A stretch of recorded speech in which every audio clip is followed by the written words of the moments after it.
Hi friends, जैसे कि हम पहले वीडियो में म्यूचुअल फंड की एनालिसिस किए थे और डिटेल्स में समझे थे कि कौन सा म्यूचुअल फंड्स हमारे लिए बेस्ट है। तो वो बेस्ट म्यूचुअल फंड्स की वीडियो यहाँ आई बटन पे और नीचे डिस्क्रिप्शन बॉक्स पे आपको मिल जाएगी। आप जाके देख सकते हैं वो वीडियो को और आप भी डिसाइड कर सकते हैं कि कौन सा म्यूचुअल फंड्स आपके लिए बेस्ट होगा। तो वैसे ही आज की इस वीडियो में हम डिस्कस करेंगे कौन सा डायरेक्ट स्टॉक हमारे लिए बेस्ट रहेगा लॉन्ग टर्म के लिए। हाँ, मैं जानता हूँ आप लोग बहुत कंफ्यूज है स्टॉक मार्केट को लेकर और बहुत सारे लोग तो इस कंफ्यूजन में स्टॉक मार्केट को छोड़ चुके हैं, नहीं तो गैम्बलिंग की तरह इस प्लेटफॉर्म को यूज करके अपना बहुत लॉस करते हैं। तो आज हम इस कंफ्यूजन को दूर करेंगे और ऐसी 5 स्टॉक्स के बारे में डिस्कस करेंगे जिसमें हम कभी भी इन्वेस्ट कर सकते हैं, चाहे मार्केट अप हो या डाउन, चाहे मार्केट की वैल्यूएशन हाई हो या लो, मार्केट कैसी भी परफॉर्म कर रही हो। अगर हम ये 5 स्टॉक्स में इन्वेस्ट करेंगे तो लॉन्ग टर्म के लिए हमें फायदा ही होगा, क्योंकि ये कंपनी अपनी सेगमेंट की मार्केट लीडर है। तो चलिए टाइम वेस्ट ना करते हुए इस वीडियो को शुरू करते हैं और देखते हैं कि कौन कौन सा स्टॉक हमने आपके लिए चूज किया है। तो बिना स्किप किए इस वीडियो को एंड तक देखते रहिए। मैं हूं आपका दोस्त और आप देख रहे हैं फाइनेंस टुडे।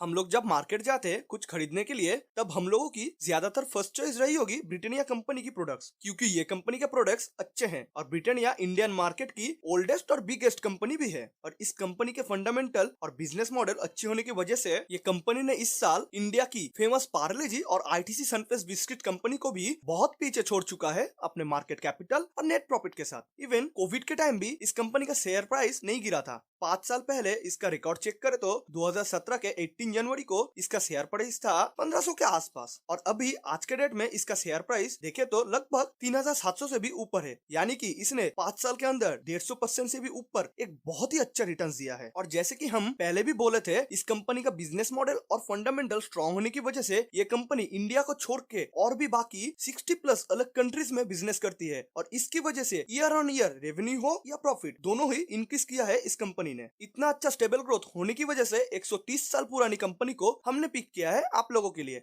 आप अगर लॉन्ग टर्म के लिए अपने पैसे को होल्ड करना चाहते हैं तो ब्रिटानिया इंडस्ट्री लिमिटेड एक अच्छी चॉइस होगी आपके लिए।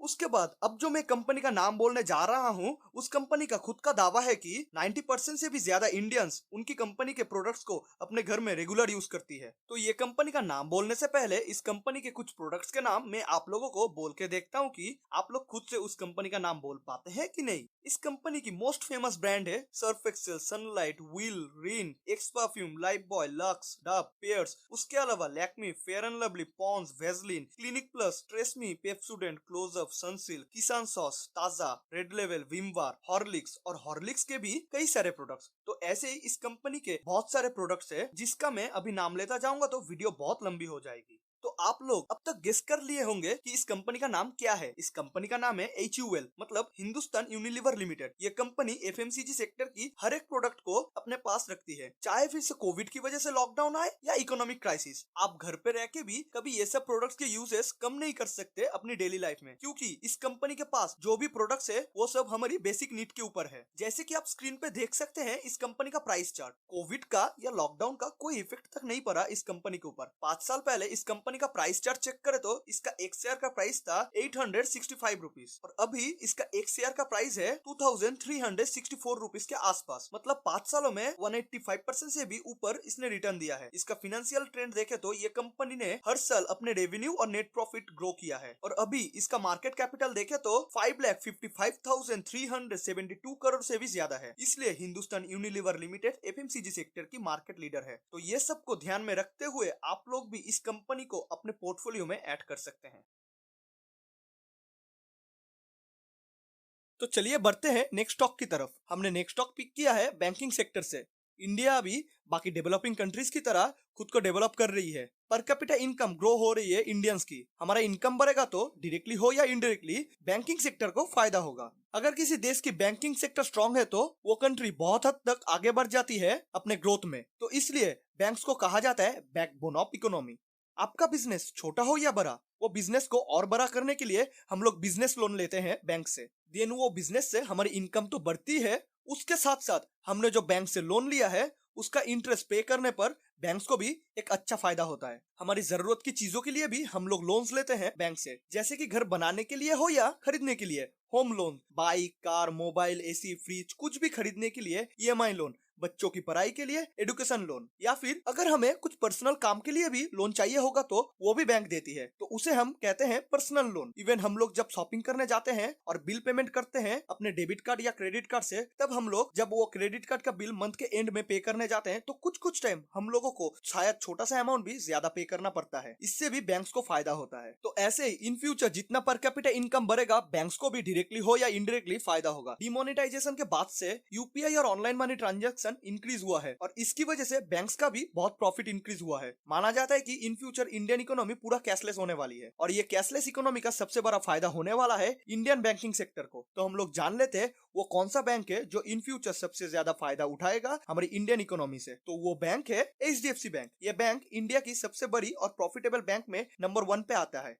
इंडिया की बाकी दूसरे बैंक के साथ इसको कंपेयर करें तो बैंक ऑफ बड़ौदा तो बहुत ही छोटा है, सेंट्रल बैंक और भी छोटा है, इंडियन ओवरसीज बैंक इसके सामने तो छोटा ही है, इंडिया बैंक उससे भी छोटा है, कनाडा बैंक भी छोटा है, यूनियन बैंक भी छोटा है, यूको बैंक को कंपेयर करूँ तो ये तो बहुत ही छोटा है। बैंक ऑफ इंडिया थोड़ा बड़ा है कुछ बैंक्स के कंपेयर में, और पंजाब नेशनल बैंक्स भी सेम टाइप से कुछ बैंक्स के साथ कंपेयर करे तो थोड़ा बड़ा है, फिर भी नंबर 1 नहीं। लेकिन आप लोग शायद सोच रहे होंगे कि अब तक मैंने एसबीआई का नाम क्यों नहीं लिया। हाँ, एसबीआई ये सब बैंक के कंपेयर में बहुत ही बड़ा बैंक, क्योंकि ये बैंक भी एचडीएफसी बैंक के सामने बहुत ही छोटा है। आप लोग अगर ये सब बैंक्स की मार्केट कैप देखे तो खुद समझ जाएंगे कि क्यों एचडीएफसी इंडिया की सबसे बड़ी बैंक है। ये टॉप 10 बैंक की मार्केट कैप को अगर हम टोटल करके देखें तो भी एचडीएफसी के सामने इन सब का मार्केट कैप बहुत ही छोटा है। और सिर्फ एचडीएफसी का मार्केट कैप है 8,56,383 करोड़ से भी ज्यादा। तो हम लोग अगर इन सब बैंकों के साथ कंपेयर करें फिर भी एचडीएफसी बैंक कम से कम 3 लाख करोड़ से भी ज्यादा आगे है। आप अगर एचडीएफसी बैंक का प्राइस चार्ट देखें तो कोविड के टाइम इसका प्राइस चार्ट थोड़ा गिरा था, लेकिन अभी मार्केट रिकवर करके इसका शेयर प्राइस पहले से भी ज्यादा हो गया है। 5 साल पहले इसका शेयर प्राइस चेक करे तो 620 रुपीज के आसपास था, और अभी इसका शेयर प्राइस देखे तो इसका प्राइस है 1545 रुपीज के आसपास। मतलब इसने 5 साल में 147 से भी ज्यादा रिटर्न दिया है। इस बैंक का फंडामेंटल और मैनेजमेंट बहुत ही ज्यादा स्ट्रॉन्ग है। इसका फिनेंशियल रिपोर्ट हम देखे तो ये भी बहुत अच्छा है। सिग्निफिकेंटली इसने हर साल खुद की मार्केट वैल्यू ग्रो की है। तो ये सब को ध्यान में रख के आप अगर इंडिया की नंबर 1 बैंक में लॉन्ग टर्म के लिए इन्वेस्ट करते हैं तो आपके लिए ये बेस्ट चॉइस होगी।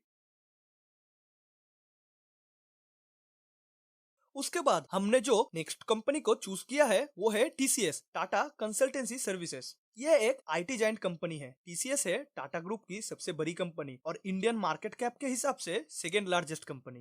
तो हम लोग जो कंपनी में इन्वेस्ट करेंगे उसका डिटेल्स जाने बिना हम लोग कैसे इन्वेस्ट कर सकते हैं, तो चलिए जानते हैं कि टीसीएस कंपनी कौन सा प्रोडक्ट और क्या सर्विसेज देती है। टीसीएस को जहां से सबसे ज्यादा रेवेन्यू मिलता है वो है application development and maintenance service से। उसके अलावा assurance service, consulting, IT infrastructure service, asset level solution, business process outsourcing, engineering and industrial service, cloud infrastructure, automation and AI development. ये सारी सर्विस से टीसीएस को इंडिया से 89 बिलियन आईएनआर रेवेन्यू मिलता है, यूरोप से 480 बिलियन आईएनआर, बाकी और कंट्रीज से 179 बिलियन आईएनआर, और सबसे ज्यादा रेवेन्यू आता है अमेरिका से 820 बिलियन आईएनआर। मार्केट में टीसीएस का जो कंपटीटर है इन्फोसिस, एचसीएल, विप्रो, टेक महिंद्रा, इन सब से टीसीएस काफी आगे है। टीसीएस है खुद की सेगमेंट की बिगेस्ट मार्केट लीडर। हम ये कंपनी की प्राइस चार्ट को देखें तो कोविड के टाइम इसका शेयर प्राइस थोड़ा गिरा था, लेकिन उसके कुछ टाइम बाद मार्केट फिर से रिकवर करके इसका शेयर प्राइस बहुत ही पिक पे चला गया है। 5 साल पहले इसका शेयर प्राइस था लगभग 1147 रुपीज और अभी इसका एक शेयर का प्राइस है 4020 रुपीज। मतलब इसका 5 साल का रिटर्न देखे तो इसने 250% से भी ज्यादा रिटर्न दिया है इस कंपनी ने। इसका फाइनेंशियल चार्ट देखे तो इसने ईयर ऑन ईयर ग्रो ही किया है अपने प्रॉफिट और रेवेन्यू को। इवन हम लोग अगर इसका प्रॉफिट और रेवेन्यू को और डिटेल्स में देखना चाहे तो इधर देख सकते हैं। कोविड के टाइम इसका शेयर प्राइस थोड़ा गिरा था, लेकिन फिर भी 2019 के मुकाबले 2020 में अच्छा परफॉर्म करते हुए मार्केट में अपना पोजीशन को टॉप पे रखा।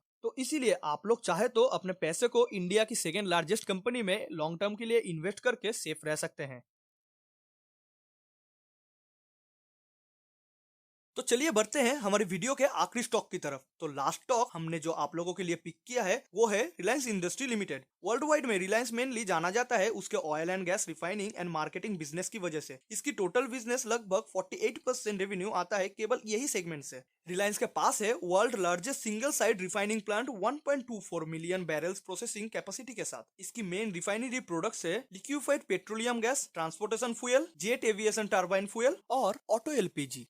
रिलायंस इंडस्ट्री का सीईओ मिस्टर मुकेश अंबानी को पता है वर्ल्ड डिजिटल हो रहा है तो उनका बिजनेस भी डिजिटली मूव करना जरूरी है। इसलिए 2016 में पब्लिकली रिलायंस के अंडर और एक ब्रांड अनाउंस किया गया जिसका नाम है जियो। आप लोगों से मैं अगर पूछूं कि रिलायंस का कोई एक ब्रांड या सेगमेंट का नाम बोलिए तो आप लोग ज्यादातर कोई भी ऑयल, एलपीजी या टेक्सटाइल सेगमेंट का बारे में नहीं बोलेंगे। सबसे पहले ही जो नाम आएगा वो है जियो। रिलायंस का अभी मेन मोटो है जियो के साथ साथ बाकी और डिजिटल बिजनेस को और ग्रो करना। 2016 में जियो लॉन्च होने के केवल 3-4 सालों में 2020 तक एयरटेल, वोडाफोन, आइडिया जैसे और भी बाकी कई सारी पुरानी टेलीकॉम कंपनी को पीछे छोड़ चुका है और अभी तक टेलीकॉम सेगमेंट में इंडिया की सबसे बड़ी कंपनी है रिलायंस जियो। और 2021 में जियो का सब्सक्राइबर बेस था 440 मिलियन इन इंडिया और इनका टारगेट है 2023 तक ये सब्सक्राइबर 500 मिलियन हो जाए और फाइनली 2028 तक इनका टारगेट है 609 मिलियन सब्सक्राइबर की माइलस्टोन को टच करना। करंटली रिलायंस इंडस्ट्री जियो पे ज्यादा फोकस कर रही है। जियो को और भी ज्यादा बड़ा करने का उनका मेन मोटिव है और इसके अलावा सिर्फ जियो को छोड़ के भी और भी कई सारी ब्रांड्स है रिलायंस के पास। तो सब ब्रांड्स की मैं एक एक करके नाम नहीं लूंगा क्योंकि उसकी वजह से वीडियो बहुत लंबी हो जाएगी। आप लोगों को मैं सिर्फ अभी दिखाता हूँ, आप लोग वो देख के समझ पाएंगे कि रिलायंस इंडस्ट्री कितनी बड़ी है। पॉलीमर सेगमेंट में ये सब ब्रांड्स है। केमिकल में ये पॉलिस्टर के अंदर तो बहुत सारे ब्रांड्स है। पेट्रोकेमिकल रिटेल सेगमेंट के अंदर भी इनकी काफी सारी ब्रांड है। इनके पास टेक्सटाइल ब्रांड्स भी है। रिटेल्स में भी ऑफलाइन और ऑनलाइन ब्रांड्स है और इन स्टोर में भी बहुत ब्रांड्स इनके पास है। और डिजिटल वर्ल्ड में एंटर करने के लिए जियो के अलावा और भी बाकी कई सारी डिजिटल सर्विसेज स्टार्ट की है रिलायंस इंडस्ट्री ने।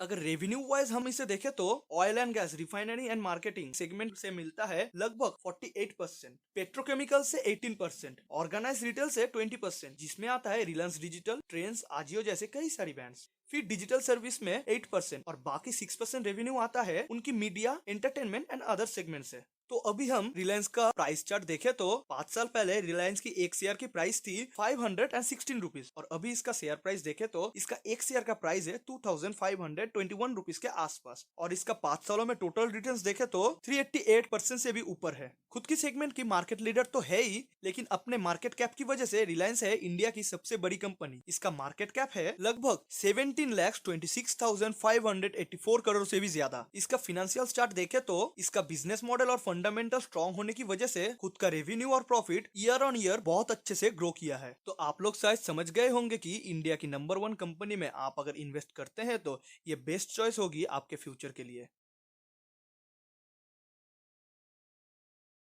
तो दोस्तों आज के इस वीडियो में हमने 5 स्टॉक्स के बारे में डिस्कस किया है और वो सब कंपनी के डिटेल्स के एनालिसिस किए हैं क्योंकि मैं नहीं चाहता हूं कि आप लोग बिना जानकारी के कोई भी स्टॉक पे इन्वेस्ट करें। और जो स्टॉक्स के बारे में आज हमने डिस्कस किया है आप इसमें कभी भी चाहे इन्वेस्ट कर सकते हैं क्योंकि आप लोग खुद जान गए होंगे कि ये सब कंपनी अपने सेगमेंट की मार्केट लीडर है। तो ये सब स्टॉक्स में अगर आपको इन्वेस्ट करना है तो आपको एक डीमैट अकाउंट चाहिए होगा। तो अगर आपके पास पहले से ही एक डीमैट अकाउंट है तो ये तो बहुत अच्छी बात है और अगर नहीं है तो नीचे डिस्क्रिप्शन बॉक्स में आपको इंडिया की बेस्ट डीमैट अकाउंट की लिंक मिल जाएगी। आप वहां से भी आप अपना डीमैट अकाउंट खोल सकते हैं। और हाँ, मैं जानता हूँ कि आप लोगों में से कई सारे लोग बोलेंगे कि बहुत सारा स्टॉक मैंने बोला ही नहीं इस वीडियो में, तो वो स्टॉक मैंने क्यों ऐड नहीं किया ये टॉप लिस्ट में। तो उसका रीजन ये है, अगर मैं सब स्टॉक्स के बारे में एक वीडियो में कवर करने की कोशिश करता तो वीडियो बहुत लंबी हो जाती। तो इसीलिए बाकी स्टॉक किसी और वीडियो में हम डिस्कस कर लेंगे। तो आज के वीडियो में इतना ही। अगर आपको वीडियो अच्छी लगी है तो वीडियो को लाइक कीजिए, दोस्तों के साथ शेयर कीजिए और अभी तक चैनल को सब्सक्राइब नहीं किया है तो चैनल को सब्सक्राइब करके